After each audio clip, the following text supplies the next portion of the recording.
Hello everyone, today I'm yet again talking about the upcoming Pokemon Legends ZA, due for release in just a few weeks. In this video, I'm taking on a smaller theory focusing on Rogue Mega Evolution. We were introduced to this concept in the July trailer for this game, with us seeing a lot more details during the demo at Pokemon Worlds and Gamescom. I want to look at these battles from a lore perspective, try to work out what's going on and how it might tie back into my Area Zero video. I wasn't lying in that video when I said it would be the foundation of my theories for a long time to come, and there is just one detail about these battles that just really strengthens the craziest connection I made in that video. So with all of that being said, let's get straight into the video.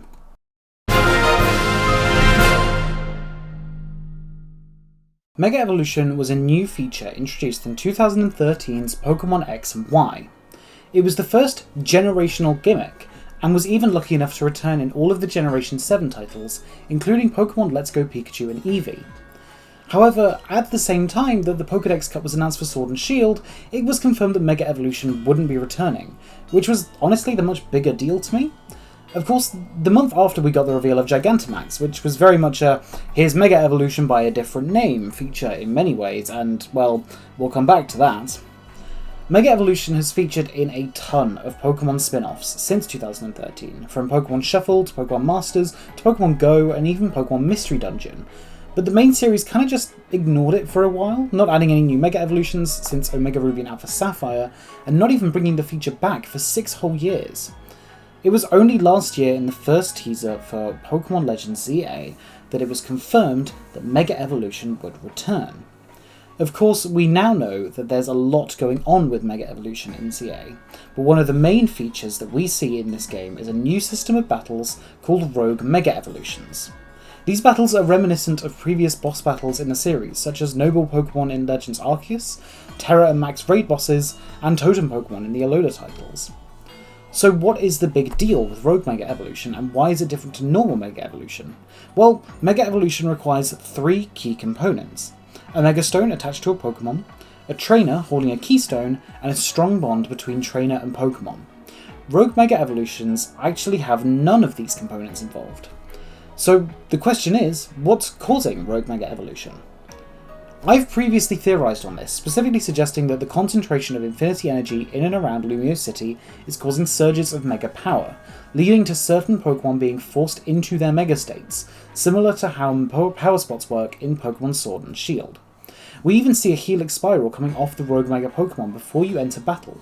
When you enter the battle, you enter a mystical arena, but the floor remains the same, again reminiscent of how Dynamax changes the sky in Sword and Shield, and then the Pokemon Mega evolves.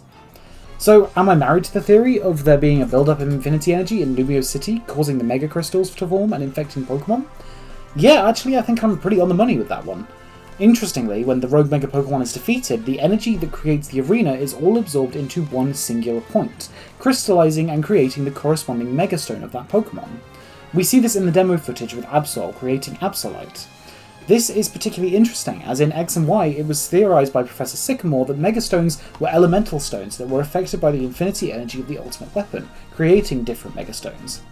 However, we see here that no elemental stone is required, implying that the Mega Stones actually crystallize on their own. Now, we know that this happens because the Pokemon is directly affected by the infinity energy, with the combination of the infinity energy and the Pokemon's DNA creating the corresponding Mega Stone. So that then raises the question of what caused the specific Mega Stones to form 3,000 years ago. It's possible that Sycamore was right, and that the first Mega Stones were formed from elemental stones, but I actually think that there might be something more sinister going on. I think it's very possible that the Pokemon in the path of the ultimate weapon were affected by the infinity energy from the weapon like we see in ZA. Perhaps after the firing of the weapon there was a situation similar to the Darkest Day in Galar, where rogue Mega Pokemon ravaged the Kalos region. Maybe back then the sheer amount of infinity energy created more Mega Stones of each type, or maybe there were just more Pokemon affected. This could also explain why AZ is so involved in trying to stop the rogue Mega Pokemon in Lumiose, given he'd already seen what they were capable of 3,000 years ago. If this is the case, this might explain why some Mega Evolutions in ZA weren't in X and Y and Omega Ruby and Alpha Sapphire, other than for the obvious "they weren't designed yet" explanation. If the surges of infinity energy in Lumio City have affected other Pokemon like Dragonite and Victreebel, That would go a long way to explain why those Mega Evolutions are only recently discovered. Without getting my hopes up, this could also be used as an excuse to give us more Mega Evolutions in the future, but we'll come back to that later. It could also explain more about Mabel's research. On the website, it says that in addition to studying the Pokémon in Lumio City, Mabel is cataloguing and researching Mega Evolutions. So why do I think there's more going on with Rogue Mega Evolution than we know? Well, for that we need to kind of look into a very minuscule detail about Rogue Mega Evolution that ties into a theory I made a couple weeks back.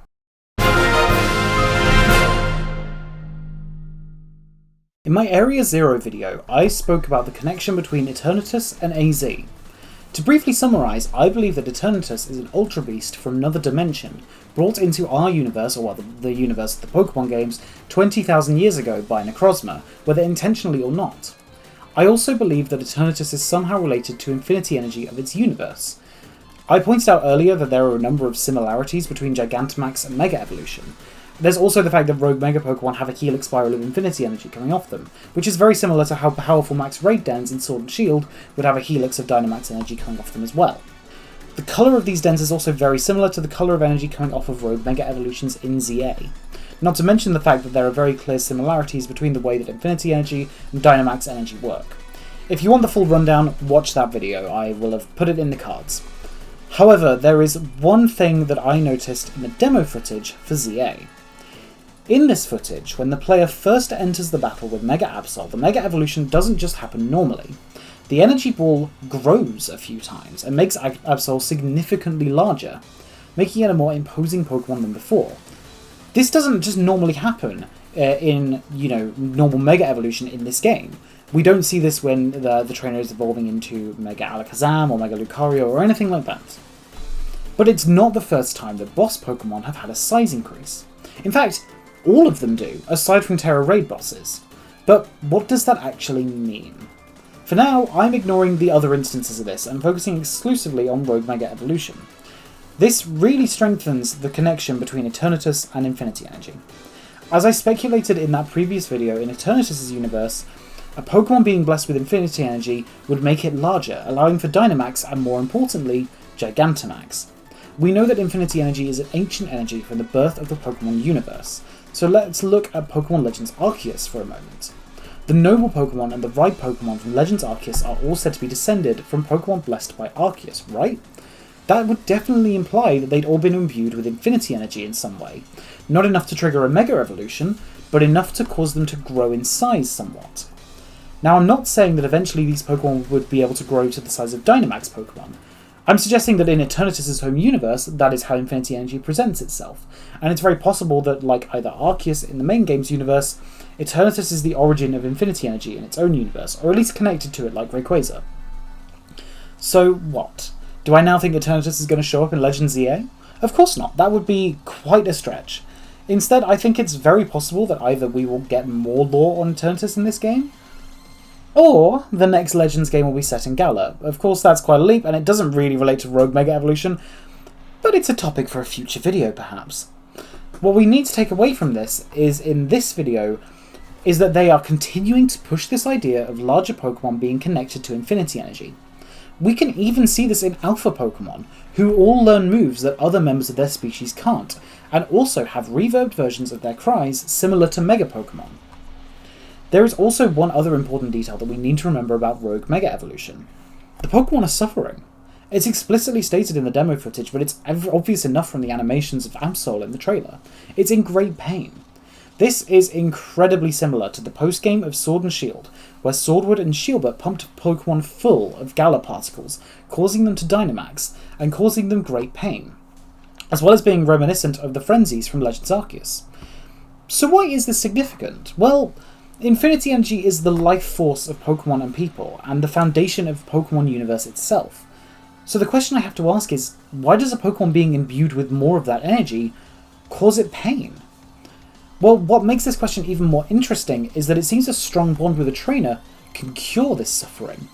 In all cases, when a Pokemon has a bond with its trainer, they no longer suffer when undergoing Mega Evolution, Dynamax, or even Frenzy. We see this with Mega Evolution in the main series titles, where they all have quite horrific Pokédex entries, but seem to be completely fine when they're with trainers, or else it'd be horribly immoral to use Mega Evolution. Dynamax in Sword and Shield, when we can Dynamax our Pokemon, and in the post-game of Legends Arceus, where we see the Wardens work with the nobles to master their frenzies. This tells us a lot about the way Infinity Energy works as a form of energy in the series. One of the key details we've learnt here is that Infinity Energy isn't just responding to Pokemon on their own, as that seems to corrupt it somehow, causing Pokemon pain when absorbed in excess amounts. However, when the energy is taken on with a strong bond with a trainer, it seems more manageable. It's therefore not a stretch to say that the energy is shared between trainer and Pokemon to a manageable degree for the both of them. This also applies to Totem Pokemon in Alola. Assuming they work in the same way as the others, they all have a strong bond to their trial captains. Well, actually, now that I think about it, the ties between Legends Arceus and Sun and Moon are weirdly compelling. A bit like the ties between ZA and Sword and Shield, which we are absolutely going to be coming back to in a moment. It's also interesting to note that Keystones act as a focus for trainers to utilise Infinity Energy. We know this from the story of Mega Rayquaza, which can evolve without even a Mega Stone, just through someone's Keystone and enough people's belief. Could that mean that Infinity Energy is the physical embodiment of people's bond with a Pokemon, even if it's not quite as literal as a trainer and their Pokemon? We know that for any trainer to use Infinity Energy, there is always a focus of some kind, with Keystones, Wishing Stars, or Terra Orbs.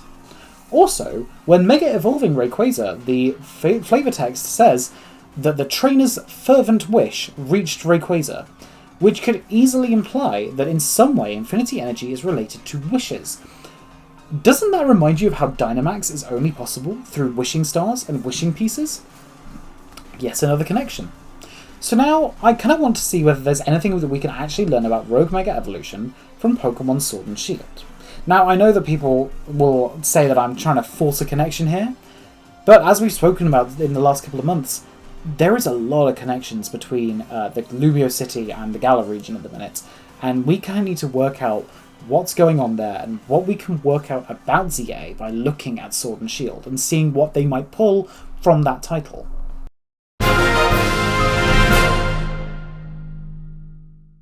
I made an entire video discussing what Legends Arceus could teach us about ZA, and came away with the conclusion that there really wasn't much of anything. However, a game that seems to tell us much more, and for some reason seems a lot less connected, is Sword and Shield. We've already discussed the clear parallels between Dynamax, Gigantamax, and Mega Evolution. In this game, you've also got the very obvious parallels between Jet and Vinny and Rose and Oleana, and some of the key events that we kind of know about in the story. It's actually very interesting that I noticed earlier how many parallels there are between Legends Arceus and the Alola games. You could easily chalk that up to being because Legends Arceus and Ultra Sun and Ultra Moon actually share the same director. But we're pretty certain that Omori's not directing Legends EA, so why all the parallels to Galar? Well, I actually think it's because Game Freak weren't happy with Sword and Shield's story. It makes a lot of sense. The game's plot felt tacked on at the last minute, but doing it again in a Kalos game feels a little bit odd, until you notice all of the very clear connections between Dynamax and Mega Evolution. So what can this tell us about the story of Legends ZA? Well, for starters, I wouldn't be too surprised if Zygarde was either the final boss of the story, like in Eternatus and Sword and Shield, with Xerneas and Yveltal being pushed to the post-game, or the other way round, with Zygarde being the post-game catch, like Arceus in Legends Arceus. However, I think it's more likely the former of the two. There is a lot of hinting towards a Mega Zygarde being introduced. It would make a ton of sense, and you've also got the whole Team MZ thing, which could very easily stand for Team Mega Zygarde. It's very possible that Zygarde doesn't currently have a Mega Evolution, but when exposed to the Infinity Energy in this game, it gains one, like we discussed earlier, causing it to be the final Rogue Mega Pokemon introduced. I also think it's very likely that Jet and Vinny will claim to have altruistic intentions, but that their methods won't align with ours. I'm very used to this sort of story at this point. Pokemon has done it a few times with Ultra Sun and Ultra Moon and Sword and Shield, and it's also a story type that has been done to death in the Hooniverse. You could even argue that my favourite Doctor Who episode ever uses this story type. With World Enough and Time, you've got the idea of humans escaping to save themselves from certain death on the ship, but the methods they use, upgrading themselves into Cybermen, is very extreme. So, what are Jet and Vinny's intentions? Well, I don't think it's going to be so on the nose as to have them use the ultimate weapon to provide energy for Lumio City. No, I think that actually they're going to try and use Xerneas' power in the ultimate weapon to fire it onto Lumio City to bless it with the power of life, creating this perfect coexistence between people and Pokemon. However, due to the sheer amount of Infinity Energy used in this action, causing this would cause another massive outbreak of Rogue Mega Pokemon, like when AZ used the weapon 3,000 years ago, and could end up destroying the city. I also think it's very possible that Jet takes her plans too far, kind of going a bit insane like we see with Lysander in Ultra Sun and Ultra Moon, and maybe then tries to use Yveltal's power to kind of destroy life somewhere else, whether it being the rest of Kalos or possibly the rest of the world, making Lumios all that there is left, making it this literal perfect coexistence, this kind of oasis in like a dead everything else, basically. What I think is interesting about Jet, however, is that I don't think she'll back down like Rose did at the end of Sword and Shield. I think, like with Lysander, you will need to fully stop her plans and stop her from being able to do anything to possibly try and do her plans again to actually defeat her and get her to stop the destruction of Kalos or the world. Interestingly, I don't think that Jet is the only character who's going to act similarly to one from Sword and Shield. I actually think that Emma acts very similarly to Sonya in that game. Emma is a very powerful Pokemon trainer who will be part of the game's story. She's involved in the Rogue Mega Evolution plot, and seems to introduce the concept of Mega Evolution to the player, based on dialogue from the demo footage. During the Mega Absol fights, she's guiding you from the ground, and her Rotom phone can detect surges of Mega Energy, like how Sonya's could detect Power Spots in Sword and Shield. Just to remind you, Power Spots are where Dynamax energy is present, basically allowing for Pokemon to Dynamax, so in the stadiums and in the Max Raid dens. In Sword and Shield, Sonya was in many ways the story's mouthpiece. Where the game seemed completely reluctant to give us any actual plot, Sonya exposited the lore and helped us with things like the Slumbering Weald and understanding the history of the region to help us understand what was happening in the present. From a history standpoint, let's face it, that's where is going to come in, as he has a first-hand account of the history of Kalos, given he's lived through the last 3,000 years of it. However, the other parts that Sonya plays in the story definitely seem to be fulfilled by Emma. It is interesting to see how prevalent Emma and AZ are in this story, as Emma's story in X and Y had nothing to do with Mega Evolution at all. So we've kind of seen the idea that most of Sword and Shield's story characters have a sort of stand-in in ZA. Except for one. Leon. The question really does loom as to whether Leon will have a replacement in this game, and my bet is that he will. Specifically, I think he'll have either Diantha or Geeta take his place in the story. We haven't yet seen either of these characters confirmed for the game, but I spoke a lot about why I think both of them could show up in this title in my Area Zero video. I'd be surprised if we don't see Diantha in this game, or at least referenced in this game, given how important she is to the Kalos region in X and Y, being the region's champion. This would make her an ideal stand-in for Leon, as like him, she's the regional champion, and that comes with a certain level of prestige. However, what would make this particularly interesting is how different Diantha's personality is to Leon's. Leon is very much a showman. He plays up his champion role and things like the Charizard pose to create a brand as the champion of one of the biggest and most monetized parts of the Galar region. Diantha, however, is a far more laid-back character. She's famous in her own right as a movie star, but her champion role is very much less idolized by the people of Kalos, at least in X and Y. The idea that Geeta could be the stand-in instead would make for another interesting possibility. If my theory that we meet a younger Geeta in this game is true, I could see it being very possible that she feels a lot of pressure to perform as people recognise her as the top champion of Paldea, even if she hasn't actually achieved that yet. I could see that causing her to really feel the pressure and possibly be overconfident, causing a situation like we see with Leon and Eternatus in Sword and Shield. I could see her drawing into herself a bit after the shock, leading into her being a bit more reserved in Scarlet and Violet. Now, I am aware that one being a bit more of a stretch, and personally I think it would make it far easier to just have it be Diantha, but I am just pointing out the different possibilities here, and, you know, the more I think about it, the more I think that Geeta really could show up in this game. It is possible that Leon won't actually have a close stand-in in this game, as we know the main people who are dealing with the Rogue Mega Evolution are Emma, AZ, Urbane or Tawny, and the player. By removing the role that Leon played in Sword and Shield, you leave a big gap wide open, which the player can fill, as a lot of Sword and Shield's story was pushed to the side by Leon just dealing with everything. I get what they were doing with this, as it builds up Leon as a super strong trainer and opponent for the player, but it feels really superficial when we never actually kind of feel the effects of how powerful the Pokemon he defeats are during the story. You know, he just kind of... We're told that he's this incredible champion, and then we never actually kind of get to see that in action, unfortunately. So, we're assuming that there's a number of stand-ins here, but who acts as the stand-in for Eternatus? Well, it seems pretty obvious, right? It's got to be Zygarde, and yeah, I think that in all likelihood that will be the case. but what I'm trying to work out is the relation between Zygarde and Mega Evolution. Eternatus has constantly been referred to as the creator of Dynamax, and while I'm not entirely certain that's true based on my revelations about Dynamax and Infinity Energy, there is a very clear connection between Eternatus and Dynamax. Its signature move is Dynamax Cannon, for God's sake, you know.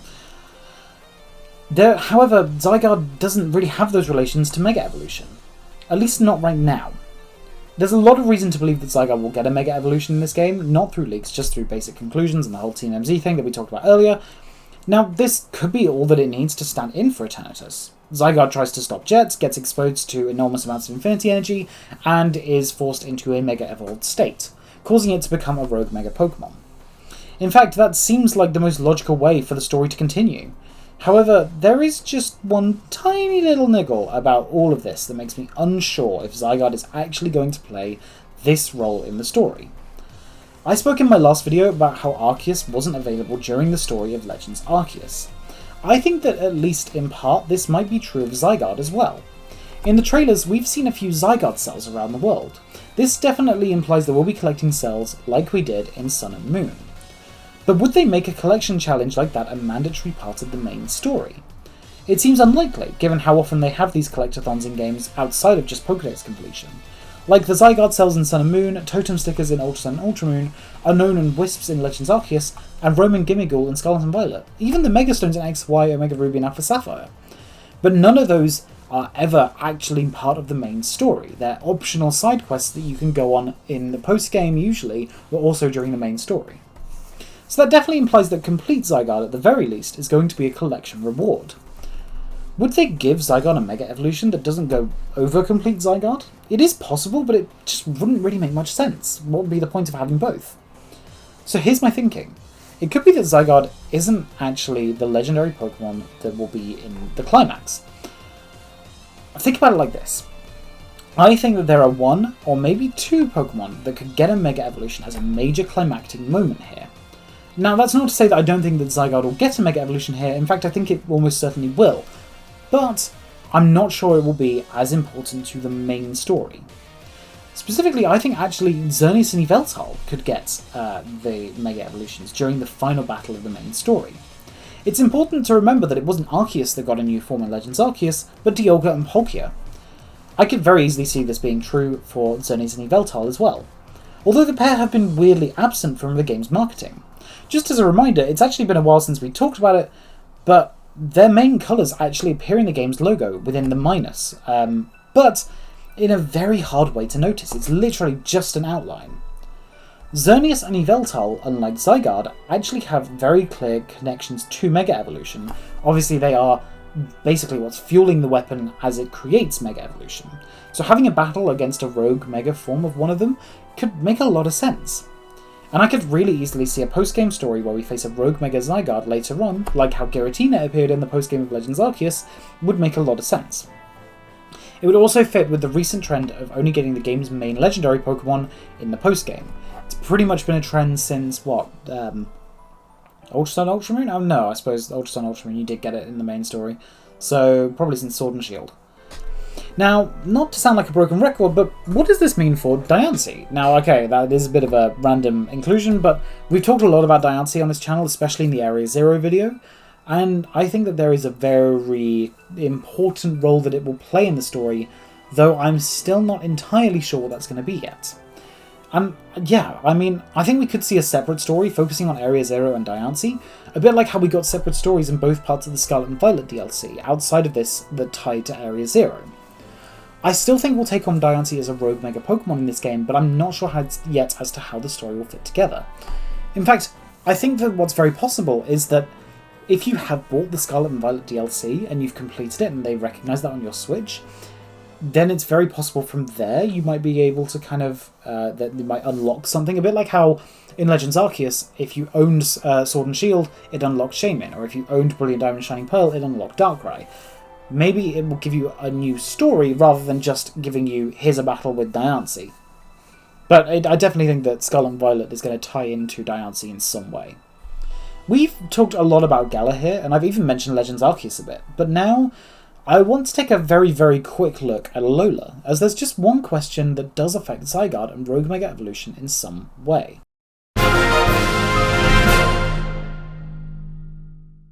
It's easy to forget, but Alola featured Zygarde in a very interesting way. Not only was it Sun and Moon that introduced the different forms of Zygarde, but it was the main collection aspect of those games. In the post-game, during the Looker and Annabelle quests, the final mission to take on Guzzlord takes you to Pony Meadow, and the nearby cave, Resolution Cave. Deep in this cave, where you face Guzzlord, you can find a perfect recreation of the room in Terminus Cave where you meet Zygarde in X and Y. In Ultra Sun and Ultra Moon, this connection was made even more clear as Zygarde was actually found here as a battleable opponent. So what's going on here? Why all the connections to Alola, and will that affect ZA in any way? Now the real reason is because Zygarde content was intended to be part of Pokémon Z, a cancelled Pokémon game from 2015, which CA seems to be built upon in some way. By the point that the game was cancelled, it was far too late to cancel all of the anime and merch focusing on the different forms of Zygarde, so it kind of just got shoved into Sun and Moon rather than being shelved until a Kalos remake or Legend ZA when that was put on the table. While that does explain the inclusion of Zygarde forms and even the Zygarde Cube in Sun and Moon, it doesn't explain why even in Sun and Moon, where there was no Zygarde fight, there was a literal perfect reconstruction of Terminus Cave. So what's going on there? Well, it's hard to say, to be honest. Alola has a lot of themes of resolution and natural order, and in many ways it feels like a good fit for Zygarde, especially on Pony Island, where the natural order is very well preserved, with only 2 settlements, with one not even technically being built on the island, but just kind of attached to the island, Seafolk Village. There's also the battle tree. It's an interesting structure in an enormous tree where Pokemon battles take place. This is very reminiscent of the White Tree Hollow in Pokemon White 2, but does Zygarde have anything to do with this? Well, if it has somehow restored the natural order in this land, causing Pony Island to kind of become a safe haven for Pokemon, it's very possible that it allowed the tree to grow to that enormous size. It's also where you obtain Megastones in both Alola games. Could it be that the Megastones were found in Resolution Cave? I don't think it's possible that the location physically connects with Terminus Cave, but is it possible that Zygarde can somehow transport between the 2 locations? Maybe it's some form of cell communication, maybe it's a way of Zygarde's different cells being able to communicate with one another, some sort of mechanism for that. Though obviously we don't have any details, though hopefully we will get some, but at the same time, it's not looking like we're going to be going out of Lumiose in ZA, so we're not going to really be going back to Terminus Cave, possibly, unless, maybe? Hard to say at this point, because it feels really random given it's the other side of Kalos to the ultimate weapon, but I guess we'll find out in just a couple months. This doesn't really tell us anything about Rogue Mega Evolution in particular, but it felt important to call out, though there's not enough for its own video. Going back to Rogue Mega Evolution, let's look at how Rogue Mega Evolution could be interesting for the future of Pokemon as a whole, but especially ZA, as well as closing out this video.